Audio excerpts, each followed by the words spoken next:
Have you ever felt the sudden chill in the atmosphere when the office door clicks shut for the last time behind a truly magnificent manager? It's like losing a beacon of light in a storm, leaving everyone to wonder why the ones who genuinely make a difference are always the first to leave. The ones who inspire you, lift you up, and make you see things you didn't think were possible. But why do they quit? Why do the best leaders vanish just when you think everything is going smoothly? Let me take you on a journey into the raw, intense emotions behind these decisions, and by the end, you'll not only understand why it happens, but also learn how to avoid being left in the lurch. For those working in HR or seeking new opportunities, recognizing these patterns is crucial. Picture this: a leader who listens intently, a manager who fosters growth, creating an environment that feels less like work and more like a place where magic happens.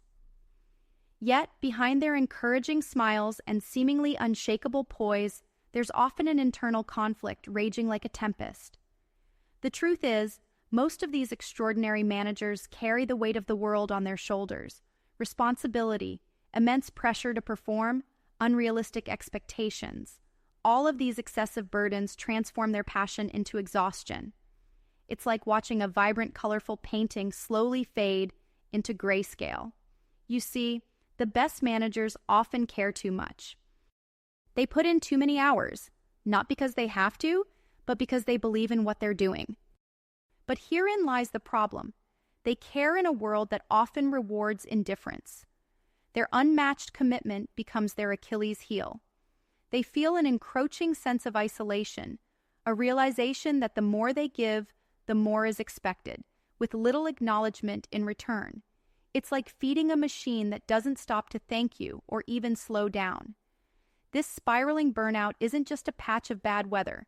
It's a brewing storm that eventually forces them to make heart-wrenching decisions for their own sanity and health. So how do we change this narrative? How do we break this devastating cycle? It starts with awareness and acknowledgement. First, we must celebrate these managers openly and frequently. Recognition should not be an annual ceremony, lost in the blur of board meetings and PowerPoint presentations. It should be as ingrained in daily culture as our morning coffee. Simple appreciation can be as refreshing as a summer rain on a sweltering day. It revitalizes, reassures, and most importantly, acknowledges the effort that often goes unseen. Moreover, dialogue needs to be genuine, free-flowing, and two-sided. Encourage environments where managers feel heard without judgment or repercussion. Their insights are a treasure trove of experiences that can pave paths you might not even realize exist. Create spaces where they can share, reflect, and be vulnerable without it being seen as a weakness. Discussion should be as natural as breathing, not stifled or structured to suit an agenda. It's about connection. It's about understanding. Empower them by reducing unrealistic constraints. Trust them. Grant them the autonomy they need, and block out interference that erodes their potential. Encourage them to take breaks, a real break, not checking emails by the pool kind of break, but a total disconnect. We need to stop glorifying perpetual busyness and start valuing actual productivity, quality over quantity. To those sitting in HR, the power is in your hands. Be the catalyst for change. Design policies that do more than just look good on paper. Policies should breathe and evolve, focusing not just on retaining talent, but nurturing it.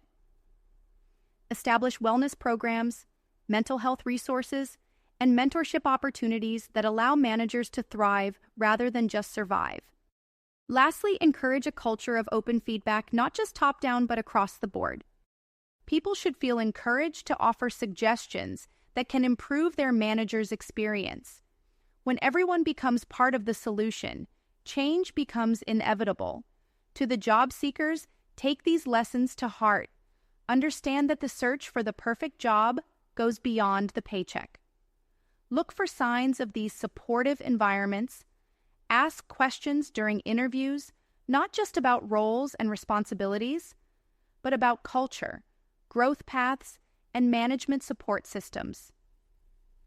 A workplace that values its leaders, listens, adapts, evolves, is a place where you too can flourish. In closing, the departure of the best managers doesn't have to be a foregone conclusion. Change demands courage, but it also demands collective effort.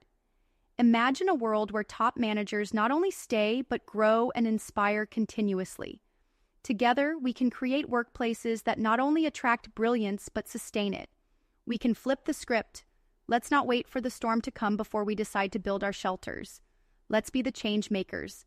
The time to act is now.